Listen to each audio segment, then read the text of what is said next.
I feel like this has been a long time coming to get you on the podcast. Well, Here we are. I'm gonna pick a bone with you, Oh, Renee. well, here we go. Let's start from this. So it's very interesting. After the lights out match, everybody and their mamas interview Britt Baker, and it's so interesting because I was in that match, and I was not interviewed. You interview her right after the match. Here's the thing. I don't know what happened.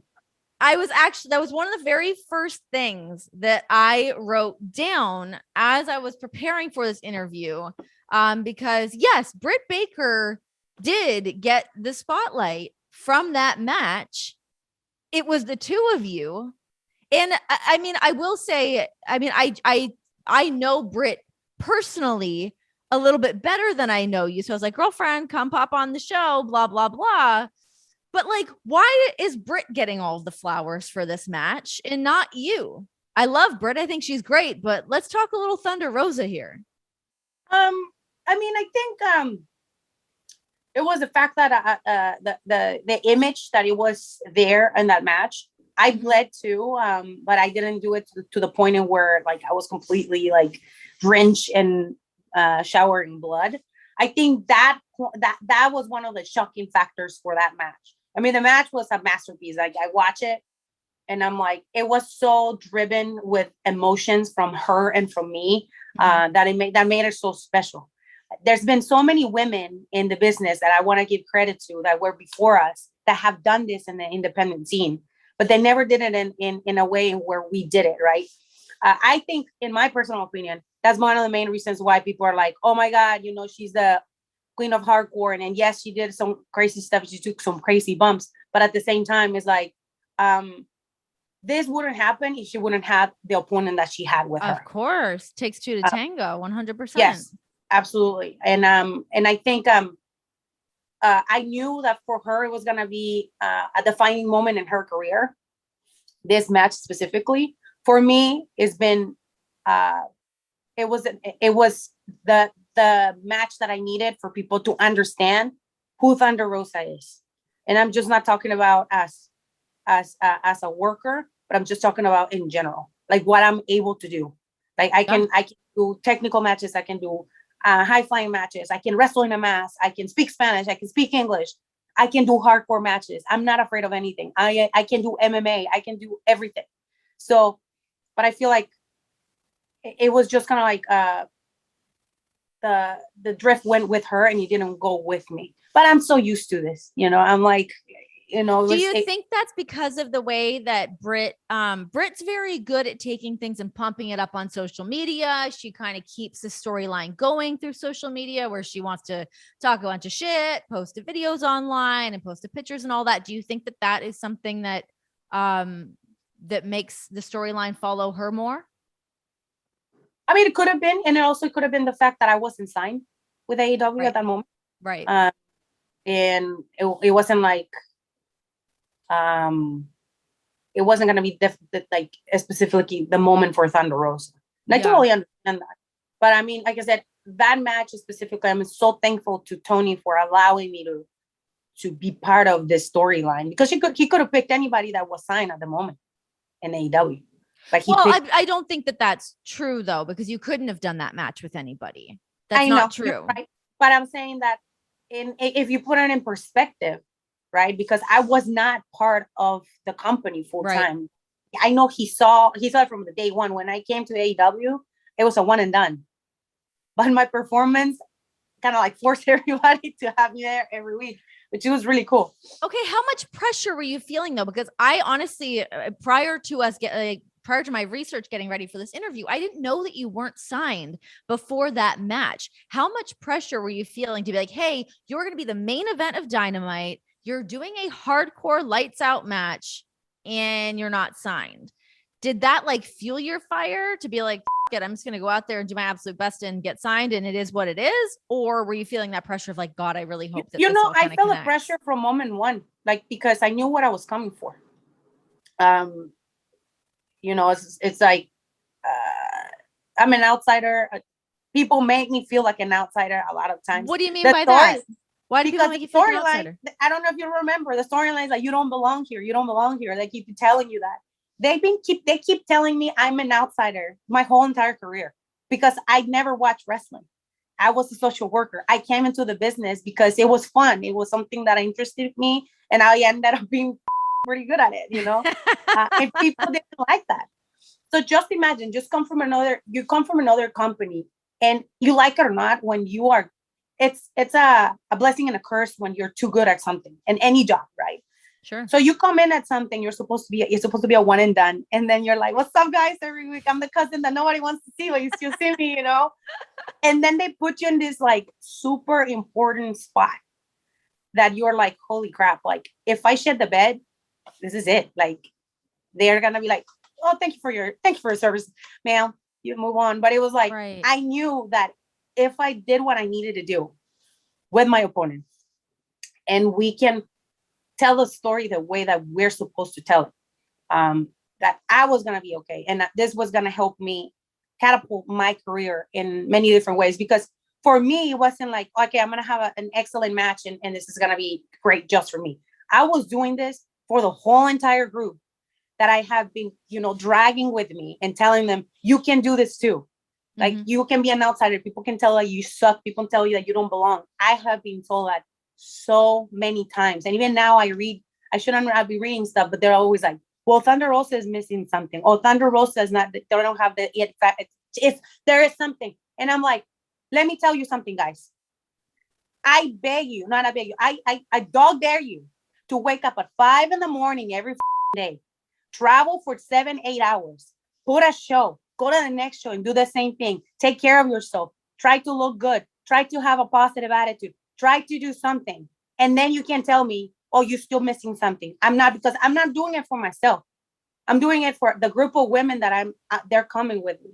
Right. And that's when I cut that promo.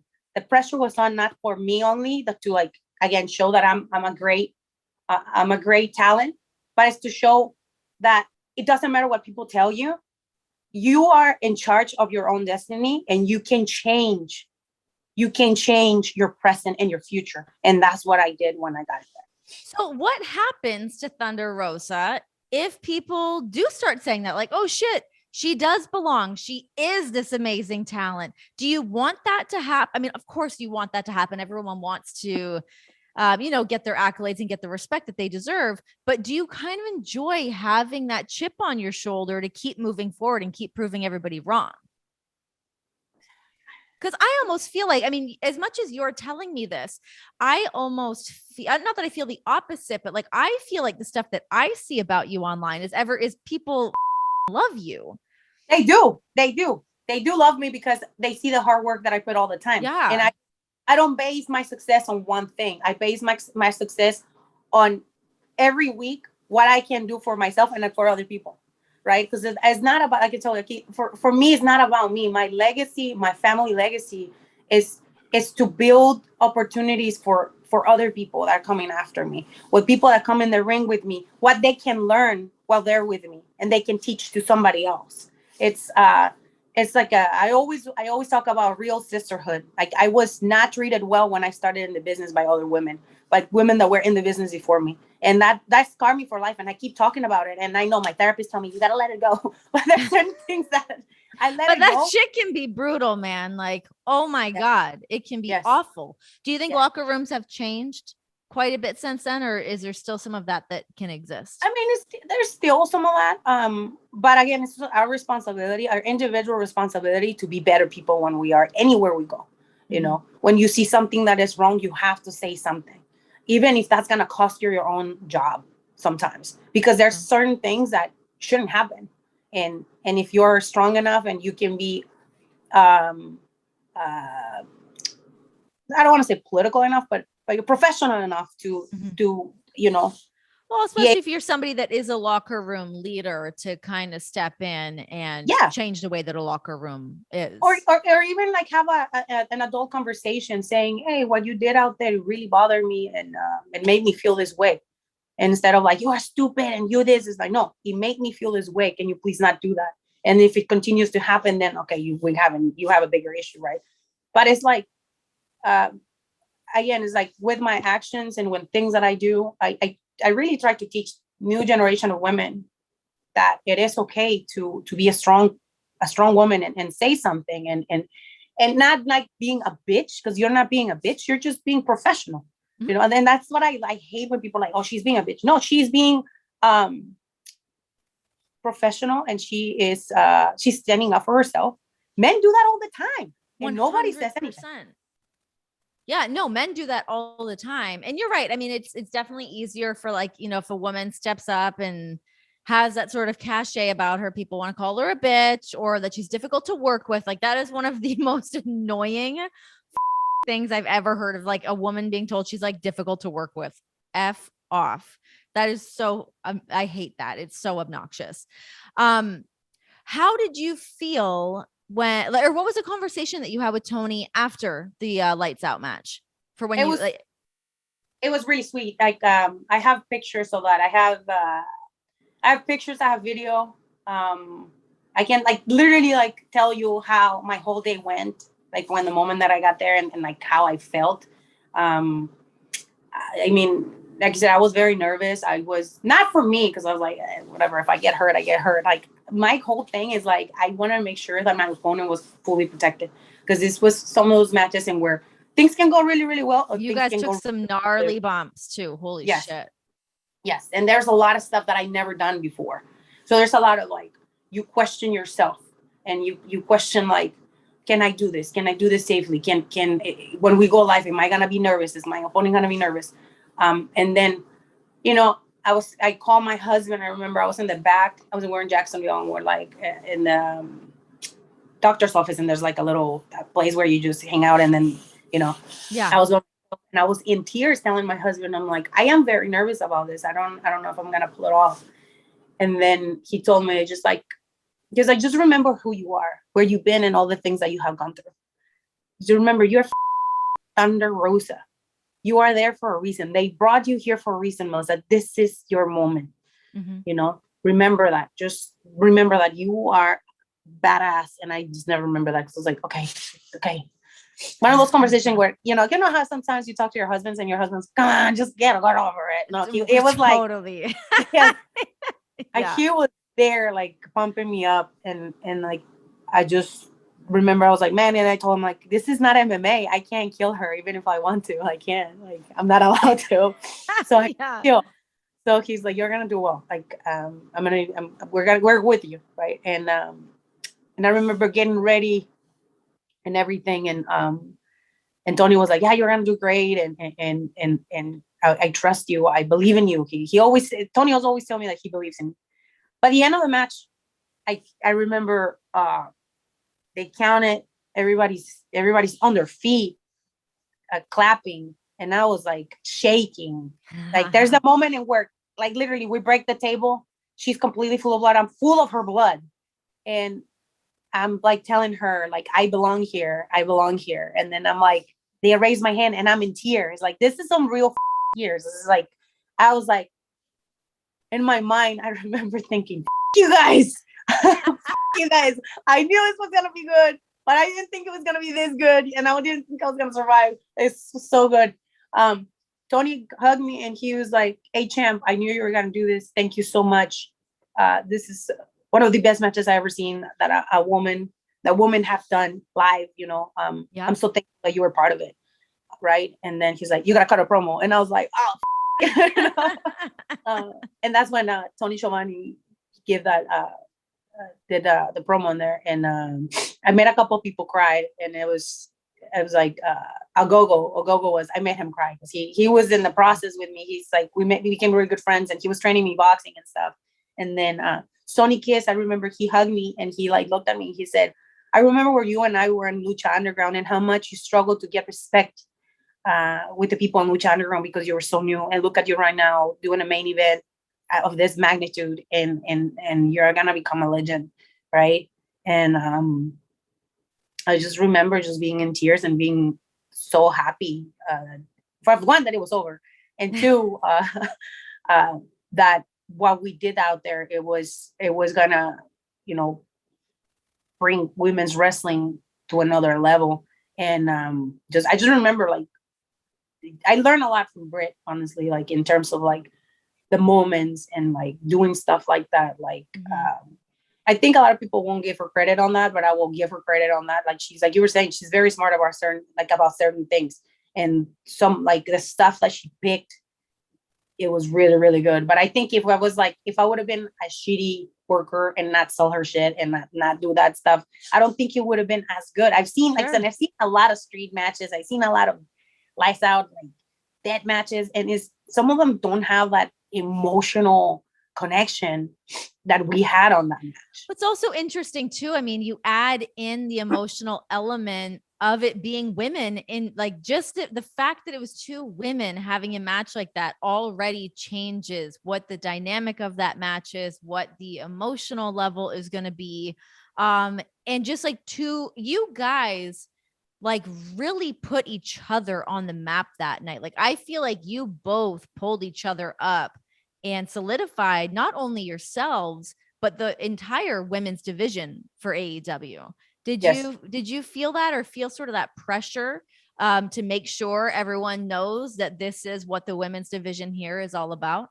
Oh yeah, I mean, I watched my promo from the first time that they brought me in, and I said that I am going to bring the women's division to people to get some respect and to put it on the map. That was my whole goal when they brought me to AEW.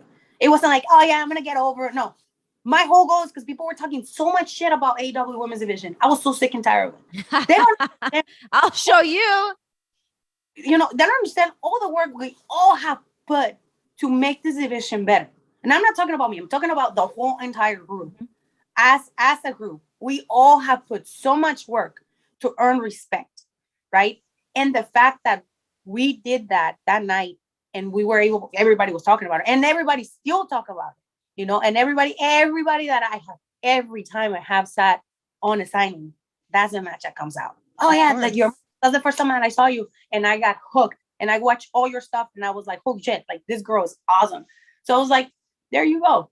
Like again, I don't want just that only moment. Yes, it's a very important moment in my life, but I don't want that to only define me as a wrestler.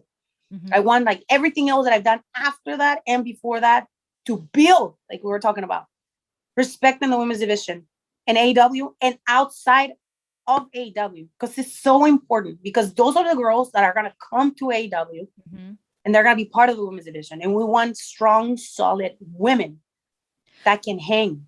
What other kind of matches do either you want to have or you want to see in AEW? Does it need to be different stipulations? Does it need to be different main events or different points in the card?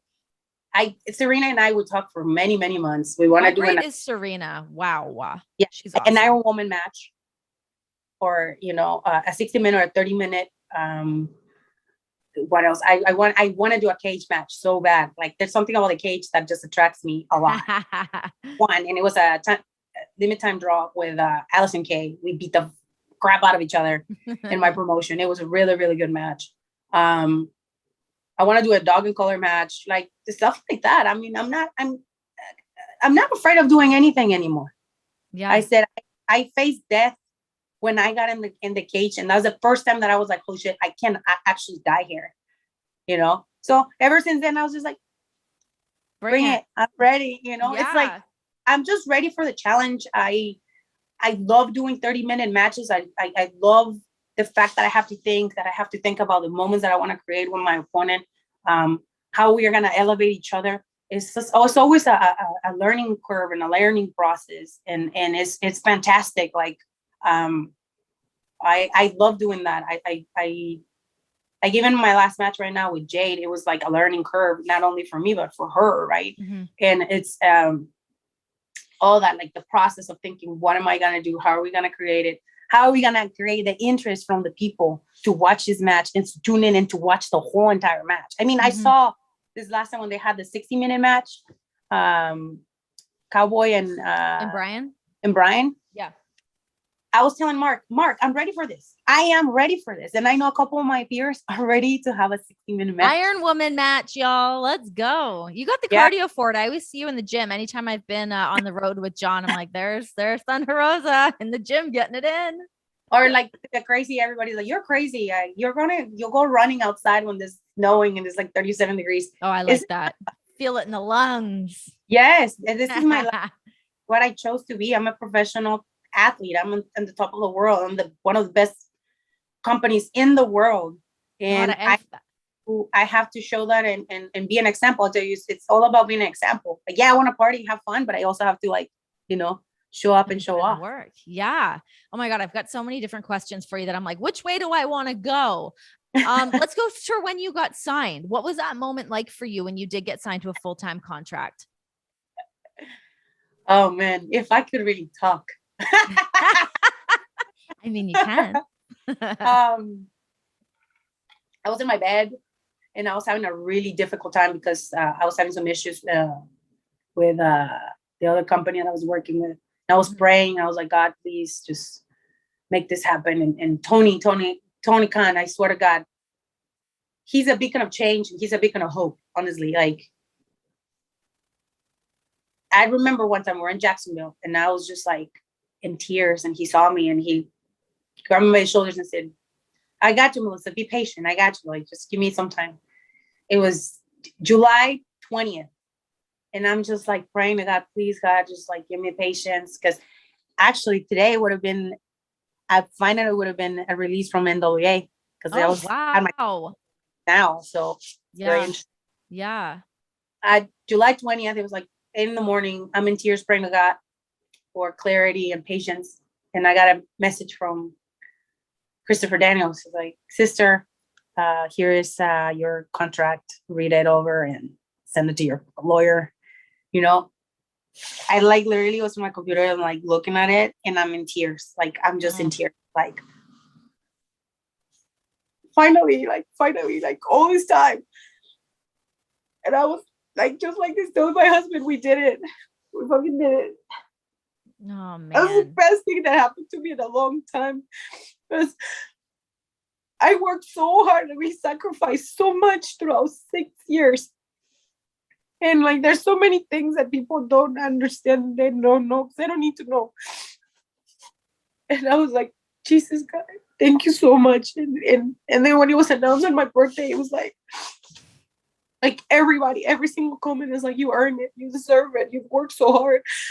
It was one of the most beautiful things. And I saw Tony and I sent him the longest text message saying thank you and how thankful I am. And I'm so thankful that I am in the company because like being rejected for so long and even like struggling for so long, it feels like you're never gonna get out of the hole.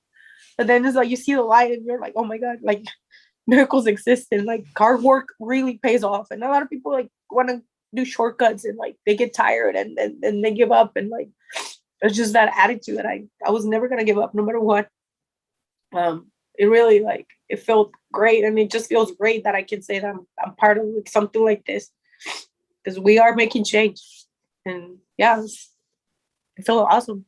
It's so, I mean, I love hearing stories like that and seeing someone like you that's so passionate about what you do. And obviously, I mean, you are busting your ass to do this day in and day out, year after year. So to see you get this big payoff quite literally is awesome to see. But even on the other side of that, it's like you get your contract, and I feel like every time you're on TV, it feels like it's an important match and it feels like something big is about to happen. So I mean, kudos to you for being able to have that kind of energy about you and that kind of charisma every time that you're out there. I think that that's really, really cool to see. And now to see the way the women's division is going, I mean, you guys have so much talent there and there's so many amazing women there. And now you guys have just signed Mercedes Martinez. How do you feel about having her join the women's locker room? Well, my head still hurts. She hit so hard. He hit me hard. It's great. I think we need more veterans that are able to guide all the young new talent that we still have. The learning curve is so big in our division because we have a lot of people that are been in the business less than 10 years.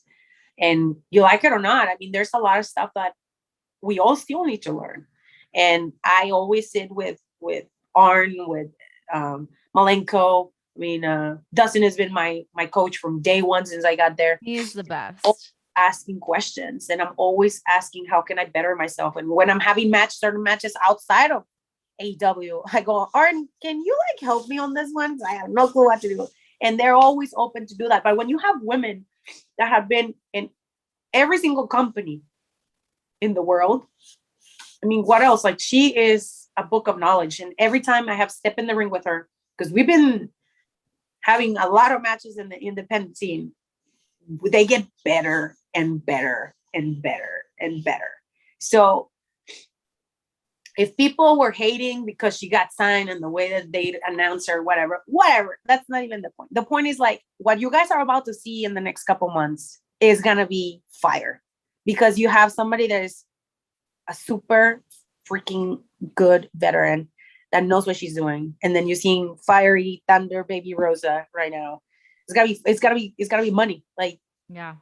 It inside and outside of the ring. And if you guys go on YouTube and see our matches that we have had in the last couple months, you're gonna know what I'm talking about, because we both can go. And I just hope the world is ready to see what's next. Hell yeah. I think, especially for Mercedes, I actually just had her on the show not long ago, not having a clue that she was going to AEW. I don't know if she knew at that point or what, but it's really cool to see, her make that move, make that career move. And I mean, shit, we know she can still go, and she knows she can go. So I'm excited to see her get that opportunity, to really flex on everybody and remind everyone who the hell she is, because she's an absolute badass. Okay, let's take things back to you getting in to professional wrestling. Like you said, you were a social worker before, and then you made the transition into wrestling and making that a full-time gig. How did that happen? How did you get there? Tell me about some of the hard work for you to get here, to getting this contract and earning the respect from. Do I really have to go over that? Give it to us. It's just like, when you don't come from a wrestling background, or you don't come from like an athletic background, and you just do something because you love the art. For me, it was the love of the art and the athleticism that, required to become a professional wrestler. I was never allowed to do sports when I was younger. So I always from a little, I always had a chip on my shoulder because my parents didn't allow me to do that. I was always focusing. Again, I come from nothing. I was telling this story to somebody. I was in high school. I was 14, and this is when I started working. I had to pay for my school. Every semester we had to pay. That semester in particular, both my parents lost their jobs, and I was working 2 jobs, and I was getting paid on one $25, and then the other one I think I was getting paid $30, and I was giving that to my parents. We were living in Mexico. This is when you were 14? Yeah, and I was 14, 15. I had to pay for my semester. I had to go to my high school English teacher. All my female teachers have been nothing but role models for me. That's one of the things I learned from a long time. They were very strong women, and when they saw talent in somebody, they always went out of their way. So I talked to my English teacher and told her, I can't pay for school. I don't know how I'm going to do it. And she's like, let me help you. She went to the school, to the principal, and said she can't pay for school. I'm going to pay for it. Then after that, I went and talked to a couple of my teachers and asked them if they had extra books. Some of them gave me the books. Some of them didn't. So the ones that didn't give me the books, I had to pay for the books. So I literally went to every single classroom and I asked for money to buy my books for that semester. I never forget that, because this is what gets me into I never let anything bother me in professional wrestling. So I finally was able to raise maybe $80, there was a lot of money, and that paid for all my books. There, I could keep working for 2 jobs, and I busted my ass until I was 17 and moved to the United States. And here I knew that I could actually make it, right? Because school was free. There's a lot more opportunities. So I went to school. I did my thing. I graduated from UC Berkeley. Fast forward, I ended up working as a social worker in a place called Thunder Road. And there I found a friend who was a humongous wrestling fan. My husband has always been a wrestling fan. He took me to WrestleMania 25, and that was as much as I knew, right? But independent professional wrestling was what caught my attention, not the big stuff. It was the the intimacy of being with people that you don't know and they become your friends later on because you go to the same shows everywhere. Mm-hmm. So in the Bay Area, I went to Hood Slam and I was one of the loudest fans that sit in the same corner for months. And my friend was like, well, if you like that, you should come to APW and try this thing. They have a tryout. Just come and watch a show. So my husband and I, we didn't have a car. We were students. We were like, had 20,000 roommates because we couldn't afford it. We live in the Bay Area. Yeah. We're riding our bikes. So we rode the BART and we rode our bikes for like 5 miles. We got to this place and I was like, holy shit, this is so cool. Like, so cool. And then they announced, we have a tryout the next day. And I had to work a double that day. I'm like, dude, I can't do that. And he's like, just do it. Like, just see what happens. You love wrestling now, right? And I was like, yeah, sure. So I went and did a tryout. And it's literally like, I never tried drugs in my life. This was like meth to me. Like, I tried it. Like, get it, inject it in my veins. I'm ready. Give me the good stuff. Yeah. So I did the tryout and I just feel like I was so tired. I was so sore. I was like, wow, this is what I always wanted in my life. I always wanted to be an athlete. I can be an athlete and I can do theater. I want to be a soap opera actress because I grew up with soap operas. Yeah. So I got in shape. I paid like $3,000 from school money that was for my husband's university. And we ended up paying for, that. And the guy died. We lost all our money. And that's when everything started. I was like, we were in the living room and I looked at him and I was in tears. I was like, man, we just lost $3,000. Now you can even go to college. We don't have that money. We lost this. I don't even have a school to go to. What the are we going to do? And then we're looking at each other. And I just had that feeling. It was 2013, November 2013. I had that feeling and I said, you know what? Don't worry about it. I'm going to be one of the biggest stars ever. If we're going to do this, if we're going to sacrifice all this, because we just lost $3,000, we're going to make $20,000 more that we just lost. Just trust me, we are. So our journey started, on the left foot. Like we were always like, people didn't like us because I was very hands-on on what I wanted, how I wanted to be trained, because I'm very, I always like the best schools, even if I have to sacrifice, even if I have to move, I had to do it right. So I went to a school. They trained me really well. And I didn't want to do the typical 3 months or 6 months. Was this still in the Bay Area? Yeah, it's all in the Bay Okay. Area. Okay. I trained in the Bay Area. Yeah. So I didn't want to do the 3 months, 6 months. I wanted to be trained properly because I watched so much bad wrestling, women's bad wrestling. I was sitting there and I was like, I don't want to do this. I don't want to look like that, right? And I remember watching Serena Deeb and little Melissa. We drove 7 hours to Los Angeles and they had a 20-minute match. And I remember watching this even before I started training. And I remember looking at my husband and I was like, I want to be them. I want to look like them. If I'm going to be a wrestler, this is the kind of wrestler I want to be. That's it. No point. That's it. So that's what I strive for. And man, like people didn't like me. I remember a lot of people were always on me on social media, like local people. They're calling me names. They were always saying that I was sleeping with the typical, you're sleeping with a promoter. That's why you're a fan. You're doing this because such and such. And I was just like, I guess I'm sleeping with a promoter because I don't remember, I was at the right place at the right time. And when somebody gives me an opportunity, guess what? I run with it. I've done that my whole entire life. Yeah. Because if I don't, I'm not going to make it. It's just like, it's the same thing when we came from Mexico to America. They're like, you have to leave everything you know. You got to go. How old were you? How old were you when you came to America? I was 17. Wow. That must have been such an insane culture shock. Holy shit. It just imagine it's the same with wrestling. It was an insane culture shock. You're coming from a professional place and where, there's HR and everything. Then you go to professional wrestling, guys are hitting on you. They're grabbing on you. They're doing all this stuff. And you're like, if this was the real job, all of you motherfuckers would have been fired like yesterday. Yeah. But, you shut up and just keep going. Because this is what you wanted. This is what you invested your time and everything. I didn't want to be a weekend warrior. So I will, like, my husband and I, we both work. We had a bunch of roommates so I could be a professional wrestler, right?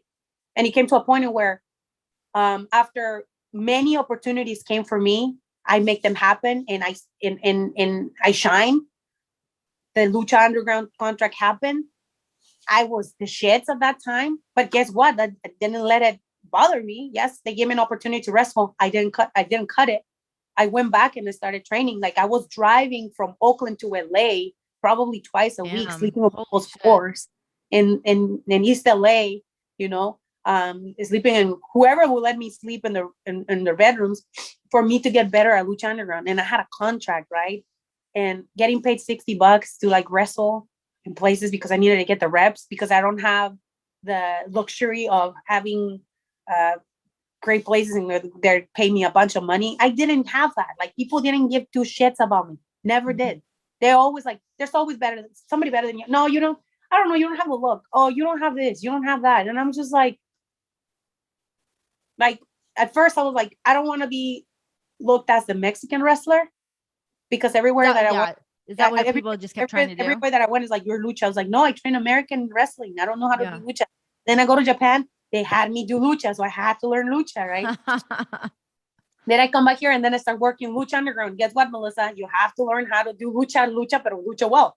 So I go to Mexico, I go to LA, I go to all these places. I have to learn how to like wrestle with a mask. Like I have to learn all this stuff. So it's like kind of like when I came to America, like I had to learn how to speak English. I had to assimilate to the culture. It was hard. And everybody was always telling me, you suck. I don't know. You don't belong here. Why did they bring you? Why are they even spending money on you? Like you're doing the things wrong. Like so many people are telling me that joking around, but that is not cool. When people tell you that, that's not cool. So I was like, you guys, I'm going to be the best and be over, even if I don't wrestle. And that's what I did. Right. And then that happens. And then I got stuck in a contract again, because I didn't read my contract. I was just excited and I was in. So I was stuck in this Lucha Underground contract for a long time. And I just did my thing because they didn't care about me. They just care about the big guys that were bringing the big money. I wasn't one of them. Yeah. So I just kept working and I ended up working in ROH. I worked WOW. I worked a bunch of other places until I was like, it was 2019. And I'm like telling my husband, we moved here to Texas because we started running our shows in 2015 with Sabotage. And then we started another one, Mission Pro Wrestling. Mm-hmm. And I was just telling my husband at that point, I was like, I'm so sick and tired of like going against the current. Like, I know I'm good. I know I have it. I know like I can do a bunch of stuff. I'm always putting people over. I'm always making people look good. That's why they bring me. I totally understand. But nobody gives me a chance. Like nobody believes in me. Like I'm so sick and tired of this. Like, what do I need to do to be taken serious? Like, do I have to get naked? Do I have to like do this? I'm not gonna, it's like, what the like, I am not gonna sleep with anybody to get an opportunity. I've just not. I refuse to do that. If things gonna happen, is because of my talent. And I remember just struggling that summer, and just the idea of doing MMA came to me, and I was like, maybe I'll just do MMA. Like this wrestling thing is not happening. I gotta find something else to like ignite my passion for what I'm doing. And then I started training MMA, jiu-jitsu, and all the martial arts. Then I ended up getting signing a contract. And at the same time, that's at the moment when I was like, maybe I just need to get a job and forget about this silliness, right? And I contacted one of my friends that was a referee. And I was like, hey, is WWE looking for somebody? Because I need a job. Like, I need to feed my family. Like, my husband has a regular job and we're fine. But I'm just so sick and tired of doing this. And like, not being taken. Man. And, WWE reached out to me and they're like, are you ready to hang up the boots? I remember having that conversation with Canyon. And I'm like, I need a job, bro. Like, I need a job. So what's up? Are you guys, what's up? What's the deal? And then they give me the scoop, how much they were going to pay me. And then to be a ref? Yeah, it's a ref. Yeah. And my husband says, you're absolutely nuts. You're not doing that shit. I don't care. And I was like, no, man, we need a job. Like, I'm so sick and tired. I was like, no, dude, like, you're better than this, Melissa. You're trained for 6 months to get into a fight for MMA. You're going to toss that away? You've done everything on your own. You've done everything at your own pace. It's like, think about it. And they send me my ticket. They send me all the paperwork. I did all the stuff that I needed to do. And then a hurricane happened and my flight got delayed and then it got canceled. And I was like, this is a sign of God that I'm not supposed to. Wow. That's crazy. He's lying to y'all. I'm just saying. My son right here. my young wrestler right here. It's a family affair. And then I signed my MMA contract. And then the next day, NWA, David Lagana calls me and he's like, we have something for you. Are you ready to change your life? Because he's been talking to me for a year. telling me to be patient. And I was like, be patient. What does that even mean in wrestling? Right. I know, honestly. And I signed that contract with NWA, and things changed. Like he was the one who believed fully in what I was capable of. And that's what happened. That's how, like, the Thunder Rosa, what a story. Holy shit. Yeah. So I did my fight. I started with with NWA, and then in 6 months I became the NWA Women's Champion. Wow. That's really wild. I mean, talk about the ups and downs and like life taking you in a million different directions. Talk to me about your relationship with your husband, because from what I've heard you talking about, like, how long have you guys been together now? 15 years, right? Yeah, 15 he's years. there. He's in the room. He's keeping my dog Brago, because it seems like he has been like fully championing you to be a badass. But I'm also like, I want to know about like him kind of pushing you along. But also, what are the conversations that you guys have when you come home and you're like, all of this crazy bullshit that can happen within the world of professional wrestling, to come home and vent that to your husband must make him crazy. He gets more mad than I do sometimes. And I was just like, I try to, like, when I know I'm already frustrated, I just try to limit our conversation about one of my, it's just like, sometimes he's like, he's more mad than I am. And I'm like, yo, it's wrestling, man. Let's just let it go. And, yes, you. He's like, me? He's like, right, me? I was like, yeah, you. Yeah, he gets very upset, more upset than I do, because, again, he sees all the talent that I have, and he sees how I can, when I'm set myself to something, I can really do it. And when people are put like those stops and those obstacles, it's like, why are they doing this to you? Like, I just don't get it. Like, yeah, it's like, right now, like, because of what the level that we are, it's completely different than what we were last year at this time. It's the changes have been so quickly. Like, we're all, like, the whole family is working on finding the middle ground, because I'm never home. Like, this is huge. Like, now I'm a big star. And even when I say that, I'm just like, I still don't believe it. It's been in July and December. It's like, wow, like, I was at my favorite restaurant here in my neighborhood. And there's a guy, he always comes and says hi. He's one of the servers. And one of the cooks, he loves wrestling, and he knows Thunder Rosa. And the guy was like, oh yeah, Thunder Rosa comes here every month. And he was like, you want to meet her? This is the first time that somebody asked me for a picture there, and it's just happening more often. Oh, yeah.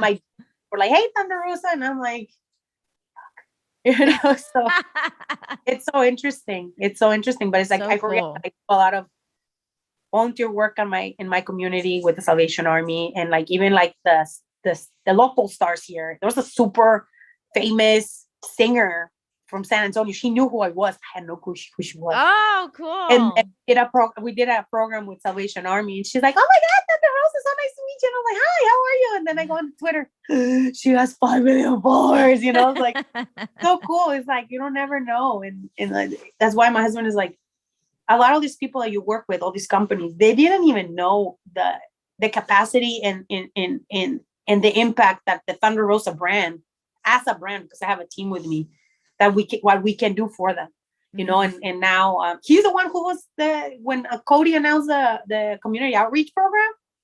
He's like, Melissa, why are you not on this? And I was like, what are you talking about? I was like, on the community outreach, you do so much community work everywhere. Like, yeah, what are you doing? And this is before I got signed. And then I got in it, and we've been doing amazing things. We have raised so much money for people. So it's like, cool. He's been one of those guys that is like, when I don't see it, he see it. And when I see it, he doesn't see it. So it's like, you guys help each other out, compliment each other. Yeah. Oh, that's so great.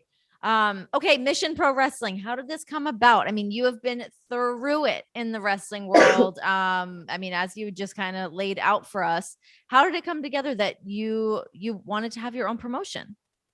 We had a promotion before. We started in 2016 called Sabotage Wrestling. Mm-hmm. And it was mostly, again, sorry, because people would not want to book me.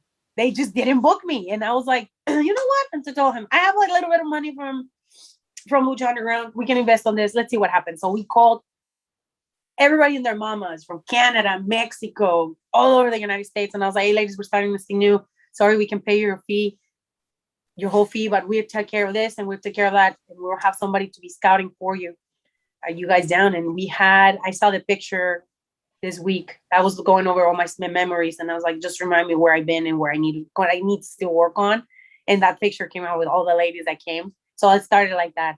And it was really cool. Like that first thing, it was really cool, but we didn't know what the hell we were doing. And we lost a lot of money. And then it came to a point where it just became a little bit unmanageable. And I was like, I told my husband, it's either that or it's us. We gotta pick. We gotta like regroup and do something. So we let it go. And then Mission Pro Wrestling, he started it because he was bored.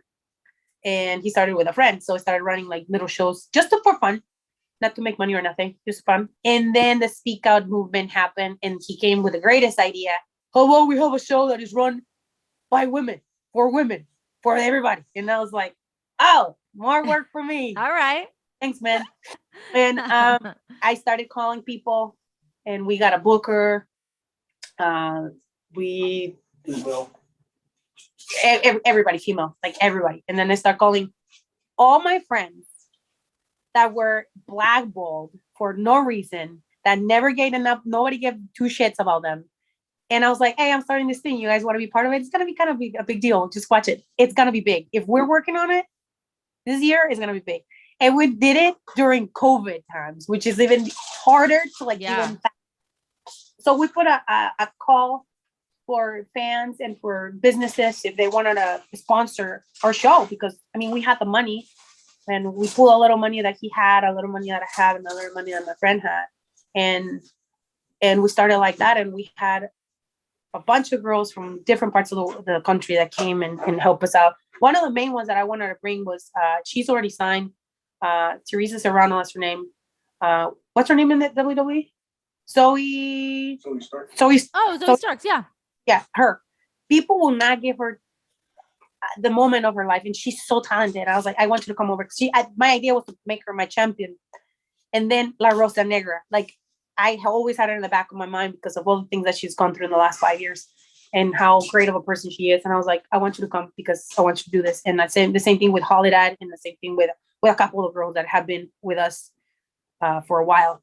And we ran our show, and we had so many support from the community. We had so many support from like fans here, and it just started growing. And the things that we have been able to do indirectly for so many different women have been so magical. The fact that a lot of the girls that have worked with us have been able to go to AEW, have had opportunities to do tryouts for WWE, that have gone into other opportunities through, our participation with Mission Pro Wrestling is just, for me, it's huge.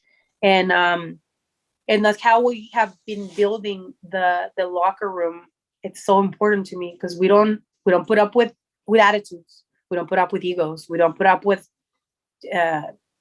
fights and all that stuff. If people have issues, personal issues, they have to deal with it in there. If they had a problem in the ring, they have to live it in the ring and shake it off in the thing. Because again, I saw so much of that, me being brought up in wrestling, that I got sick and tired of being treated like shit, being treated like I didn't belong, being treated like I was an idiot because I was trying to do the right thing. And I said, and that's what I told my husband, like, if we're going to run something like this, it's going to be with meaning. It's not just because we want to have a women's promotion and we want to sell tickets. No, it's because we really want to make a change. Yeah. And I'm telling you, like, some of the girls that have come under my wing, and even the guys I have are a special attraction guy, our only guy. He's one of my former students, because I was even coaching for a little while, but because of my schedule, I had to stop coaching. He come on board with us, and he's been wonderful with us. He's our stepson. I introduced him as my son everywhere. Yeah. So my son has been part of it. Like, he's learned so much about the business himself. He's wrestling right now too. Wow. So this is it's very family oriented and very, like, you can ask all the girls, like, when they come with us, they feel treated like they never, like nobody else treated them before, because it's very, like I said, I want to create a real sisterhood. If you come here and you're working here with us for a while, like, it's a good thing. I always tell them I am helping you right now, but you have how you pay me off is by helping somebody else that is going through the same thing that you went through.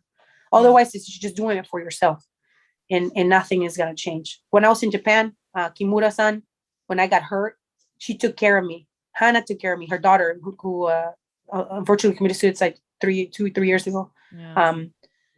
They helped me, and I was able to feel like I wasn't alone. And ever since then, I've been paying off what they did for me, doing other stuff for other women, because this is a very lonely business, and there's many times in where you feel like you have nobody and you are alone. But when you feel like you have that community where you can reach out for anything, it's amazing. And like I said, we have been able to do a lot of stuff, and I know we can help even more, but we're still in the stages, and where 2022 is going to be that stage, and where we're trying to get to the next level, but it's going to take us time. But it's like that vision that we have on sisterhood, on taking care of each other, on community, grassroots, it's really paying off. And people are watching too, which is because the women that come to our show, they know, and I talk to them directly, is like, I get that you get bookings with other female shows, but here, when you come here, you got to show up and show off because people are watching.